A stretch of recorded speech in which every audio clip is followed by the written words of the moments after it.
warahmatullahi wabarakatuh. Perkenalkan, nama saya Naila S dengan NIM 2304045011021 dari kelas BKB.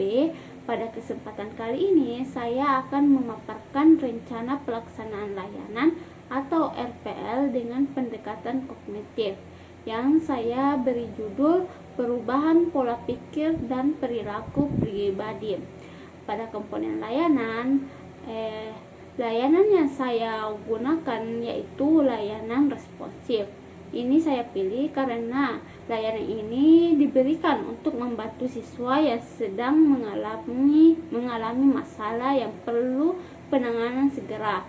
Kemudian untuk bidang layanannya sendiri, bidang layanan yang saya gunakan itu adalah bidang pribadi, sebab masalah yang dihadapi siswa berkaitan dengan kebiasaan dan pola pikir yang mengganggu perkembangan siswa secara pribadi.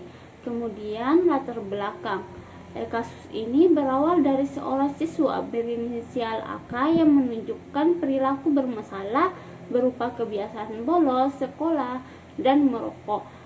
Kebiasaan ini berakar dari pola pikir keras kepala seperti keyakinan bahwa sekolah itu tidak penting, dirinya sudah terlanjur nakal sehingga mustahil untuk berubah, serta merokok dianggap sebagai cara yang sah untuk menenangkan diri. Pola pikir irasional tersebut membuat AK sulit untuk menerima nasihat dari guru maupun orang tuanya, sehingga kebiasaan ini semakin mengakar dan berpotensi mengganggu perkembangan akademik, kesehatan, serta masa depannya. Karena itu, layanan ini penting dilakukan untuk membantu konseling menantang dan mengubah pola pikir yang keliru menjadi lebih rasional. Kemudian gejala masalah.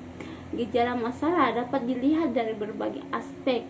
Pertama itu pada aspek perilaku yang dapat dilihat ketika siswa sering bolos, merokok meskipun tahu risikonya dan menentang aturan sekolah, misal seragamnya yang aur-auran, pakaian auran-auran, tugasnya yang terbengkalai dan lain-lain. Kemudian pikiran ini dapat dilihat pada keyakinan keras kepala yang dimiliki oleh siswa sehingga sulit untuk menerima argumen rasional.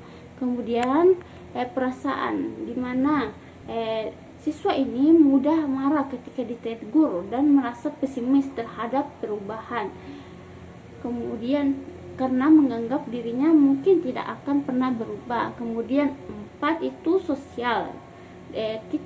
Siswa ini cenderung berdekatan dengan teman sebaya yang memiliki kebiasaan serupa sehingga sulit untuk siswa ini berubah. Kemudian permasalahan utama terletak pada perilaku menyimpang yang diperkuat oleh keyakinan irasional sehingga konseli sulit menerima perubahan atau perbaikan diri.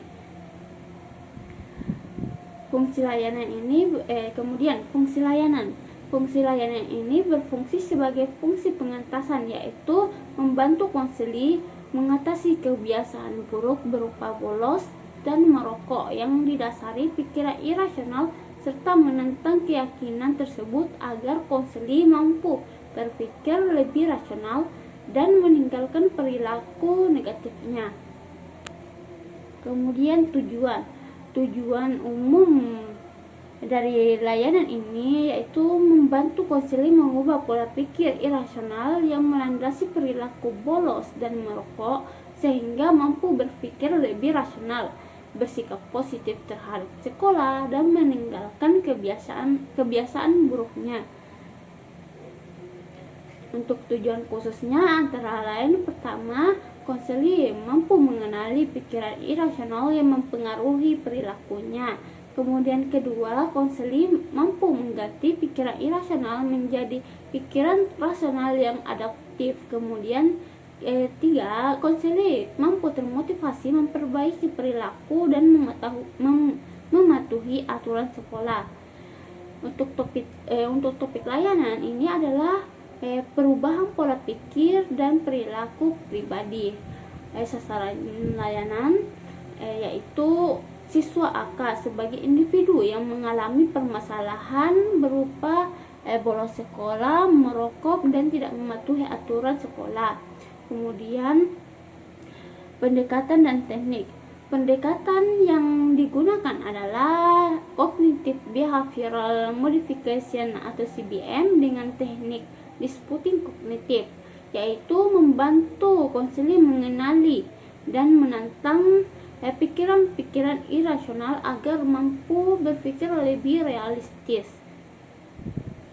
Waktu dan tempat layanan. Layanan dilakukan selama 1 kali 45 menit di ruang BK dengan media lembar refleksi diri sebagai alat bantu. Uraian kegiatan yaitu terdiri dari 3 tahap. Yang pertama, pada tahap awal, konselor membangun hubungan baik dan menjelaskan tujuan konseling dan menjamin kerahasiaan serta menggali kesediaan konseli untuk terbuka mengenai kebiasaannya. Alasan tahap ini penting adalah agar konseli merasa aman, bersedia bekerja sama selama proses konseling berlangsung. Kemudian untuk kedua, tahap kerja yaitu disputing kognitif, di mana konselor membantu konseli mengidentifikasi pikiran-pikiran irasional seperti anggapan bahwa sekolah tidak penting. Kemudian konselor akan mengajak konseli menganalisis dampak dari pikiran tersebut. Kemudian menantang dengan pertanyaan logis agar konseli mulai berpikir lebih rasional. Tahap ini sangat penting karena di sinilah inti perubahan terjadi dari cara berpikir yang keliru menuju cara yang berpikir lebih sehat dan realistis. Kemudian tahap 3 yaitu konselor membantu konseli menyusun komitmen diri untuk melakukan perubahan positif seperti hadir di sekolah dan mengurangi merokok.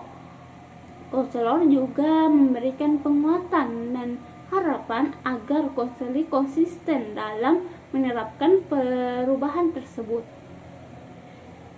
Kemudian evaluasi dilakukan untuk mengetahui sejauh mana tujuan layanan tercapai. Aspek yang dinilai meliputi pertama, kemampuan konselor mengenali pikiran irasional, kemudian kedua, kemampuan menantang dan menggantinya dengan pikiran rasional, adanya perubahan sikap perilaku yang lebih positif, dan keempat, komitmen untuk mempertahankan perubahan. Evaluasi dilakukan melalui observasi, wawancara, refleksi, dan hasil isian lembar kerja konseli. Layanan ini dianggap berhasil apabila konseli menunjukkan perubahan cara berpikir yang lebih rasional dan mulai berupaya memperbaiki perilakunya. Lembar kerja refleksi diri yang digunakan untuk membantu konseli menuliskan pikiran dan perasaan selama proses konseling berlangsung. Demikian rencana pelaksanaan layanan atau RPL dari saya. Sekian. Wassalamualaikum warahmatullahi wabarakatuh.